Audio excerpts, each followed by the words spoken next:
Hey everybody, this is Nancy again from UC Berkeley. I'm here with a video about how to select college classes. This video is relevant for any college that you decide to go to. You want to select classes that are relevant to majors that you're interested in. Right now, a lot of you are unsure or undeclared about what major you want to go into. When I first signed up for Berkeley, I signed up for psychology as my major.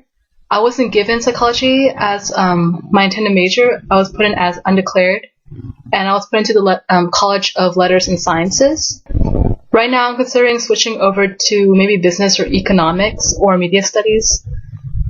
So it's perfectly fine when you first go into college if you are unsure about what you would like to major in or what your future career will be.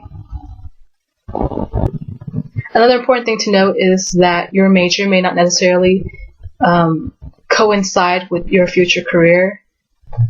What you should do is go through the entire list of majors on the college website and just start checking off the ones that you are positive that you wouldn't be interested in. But don't be afraid to explore all the majors that are available to you. You want to check out how your college organizes its sign-ups for classes. For example, at Berkeley, we have something called Telebears, which is how we sign up for classes. It's a website where we use to sign up for classes. And the way it works is we have two phases. And for the first phase, Telebears 1, we sign up for up to 13 units. That's to ensure that everybody at least gets the classes they really need for their major.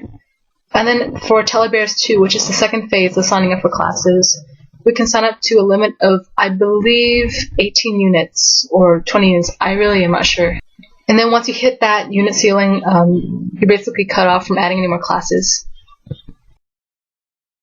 The method that most students use to sign up for classes is called shop and drop, which means that you basically hoard all the classes you want, and then later on you start to drop them one by one after you visit the classes and see if you like them or not.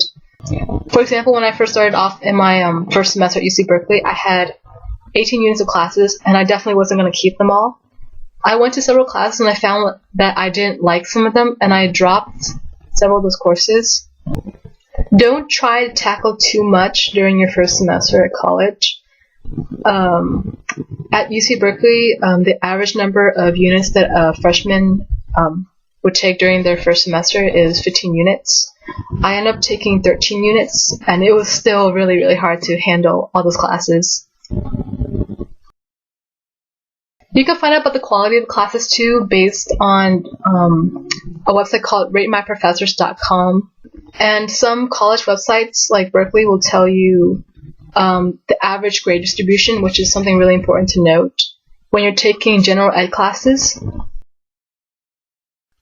If you want to maintain a high GPA, I wouldn't tell you to necessarily go for the easier classes, but try to go for the ones that have a better grade distribution, like where most of the students get A's or B's. Make sure you check the final schedules for your classes and the exam schedules, and if there are any clashing exams, make sure you speak with the professors before you sign up for both classes. Definitely do not tell the professors your schedule clashes too late in the year, or else they might not be able to make changes to accommodate your schedule problems. Another thing you should check out is the professor's office hours, and check out the office hours of your GSIs, which are your graduate student instructors. So the way that college courses work out is you usually have a professor that gives a lecture in a large room, and then you have someone who's called a GSI, a graduate student instructor, and you'll usually be spending more time with your GSI in a smaller classroom than with your professor. So you want to make sure that you can make both your professors and your GSI's office hours, and that's how you talk to them, how you get to know them, how you get letters of recommendation, and how you ask for clarification on things that were covered in lecture that you probably need help on or you didn't understand.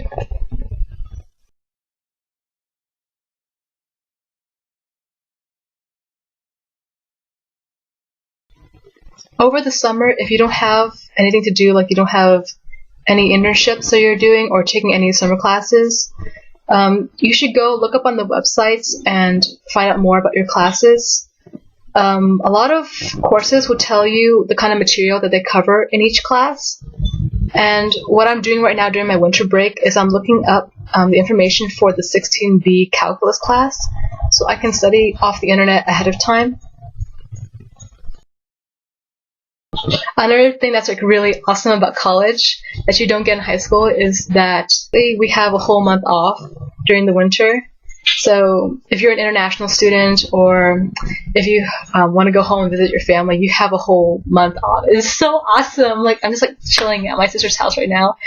I'm like stuck babysitting my nephew too, but it's great.